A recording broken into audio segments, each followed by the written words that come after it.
Muito bem, são 9 horas e 50 minutos, como eu anunciei agora há pouco, estamos aqui nos estúdios com o pré-candidato a presidente da República do Brasil, Renan Santos, do Missão, faz parte aí do movimento Brasil Livre. Seja bem-vindo ao Rádio Interativo, que aliás ontem recebeu o prêmio de programa mais ouvido de Santarém através de pesquisa popular desenvolvido pelo Centro Universitário UNAMA. Gratidão aos nossos ouvintes mais uma vez.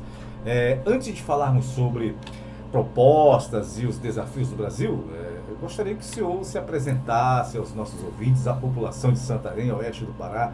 Quem é Renan Santos e qual a sua trajetória e por que decidiu disputar a presidência da República? Seja bem-vindo, bom dia. Muito obrigado, uma honra estar aqui com você. Com vocês, né, os espectadores também. Parabéns pelo prêmio de programa mais popular aqui da cidade. Bom, quem é o Renan? Eu tenho 42 anos, eu nasci em São Paulo. Eu vim de uma família de classe média, essencialmente. Sempre fui bom aluno na escola. Minha mãe dava umas palmadas em mim quando eu tirava nota baixa. Passei na faculdade de Direito da USP. Muito bem. Aí não cheguei a tomar palmada que já era adulto, mas não concluí, queria ser empresário. E ali na faculdade eu descobri a política. E descobri a necessidade de enfrentar aquilo que eu achava errado, até que vieram as manifestações de 2013, não sei se você lembra, aquelas, não é pelos 20 centavos. Sim. Ali eu comecei as ruas, e ali eu conheci os amigos que eu fundei o Movimento Brasil Livre em 2014. Nós organizamos as maiores manifestações do mundo nas últimas 2 décadas, não só, eu volto não só no Brasil, mas no mundo todo.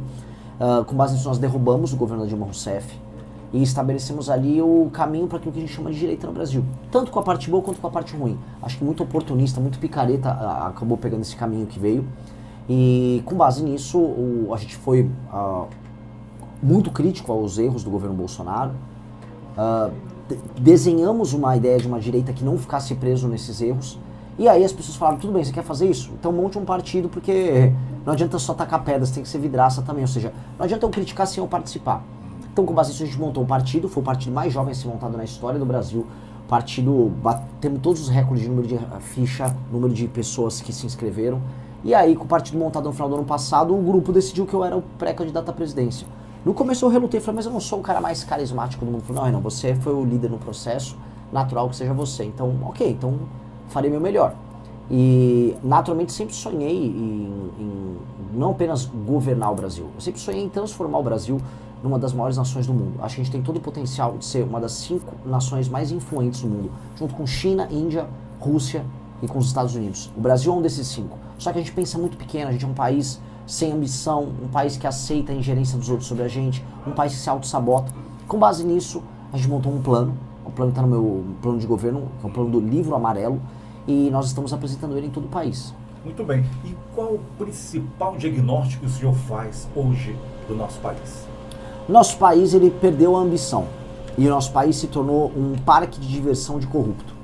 Então, se você é uma pessoa que quer ir longe na vida aqui, invariavelmente você vai ser sabotado. Vamos pegar um exemplo aqui do Pará. Qualquer trabalho sério que você tente fazer, vai aparecer algum órgão governamental, alguma sabotagem, alguma judicialização, e as coisas não saem do papel. Então você tem uma eterna sensação aqui no Brasil de que você tenta e não dá certo. E só vai dar certo se você roubar ou se você se juntar com o ladrão. Então, o caso do Banco Master foi muito ilustrativo. O cara foi, comprou todas as autoridades da República e ficou multimilionário. Agora, se você é um agricultor, eventualmente pode aparecer o ICMBio como interpretação sobre a terra que você está morando ou trabalhando há 50 anos, leva meia dúzia de boi que você tem ali e você vai ser tratado como bandido. Não dá para viver num país assim. Então, o modelo de país em que quem está no topo rouba, o resto não funciona e quem tenta trabalhar é sabotado, é um país que fracassa. E sim, o Brasil fracassou. As pessoas no Brasil não entendem o tamanho do fracasso. O tamanho do fracasso não tem que ser medido se, igual o malandro do Lula faz, não, você vai comer uma picanha a mais aqui ou ali. Você tem que imaginar onde você poderia estar e onde você está. Nós éramos para estar numa posição muito maior do que nós estamos, e só não estamos porque a gente toma a decisão errada o tempo todo. A população vota mal. Eu tenho certeza que tem parte da população aqui em Santarém que vende o voto para político. A população escolhe políticos errados. A população também é cúmplice no próprio erro. Então, para resolver esses problemas, a gente tem que despertar a população e trocar a política. Muito bem. Muito bem, para você que está ligando o rádio agora, nós estamos recebendo o pré-candidato à presidência do país, Renan Santos, conosco aqui no Rádio Interativo. É a primeira vez que o senhor visita a nossa região? Eu já vim ao Pará, mas a região não. A região é a primeira vez. É a primeira vez, né? Muito bem.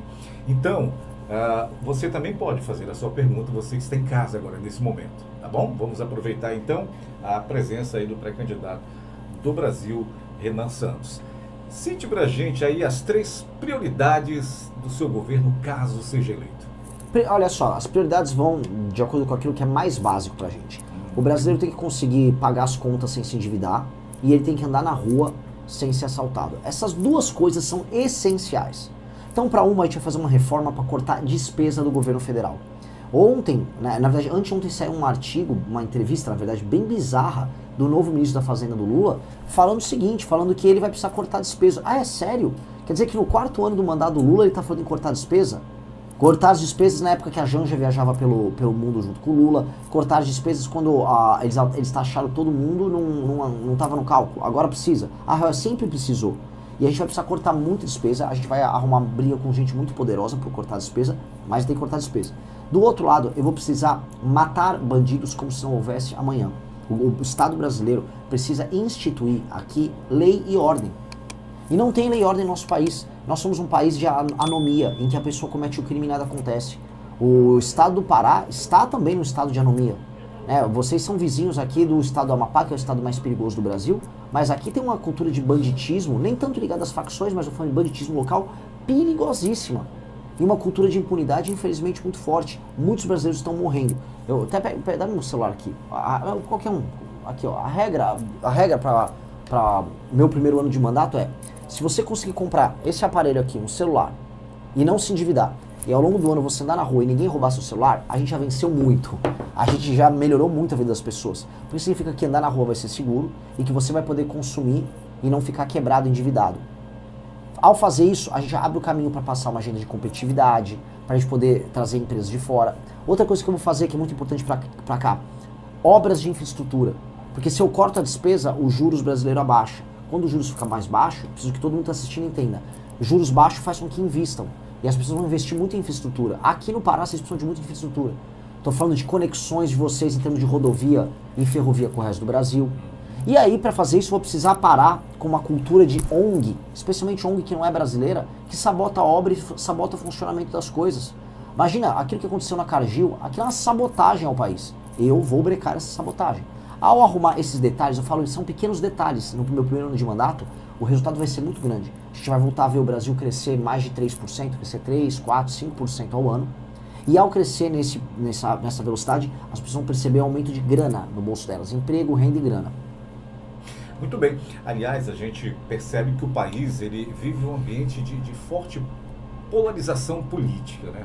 Como o senhor ele pretende construir a governabilidade, promover esse diálogo entre diferentes setores da nossa sociedade?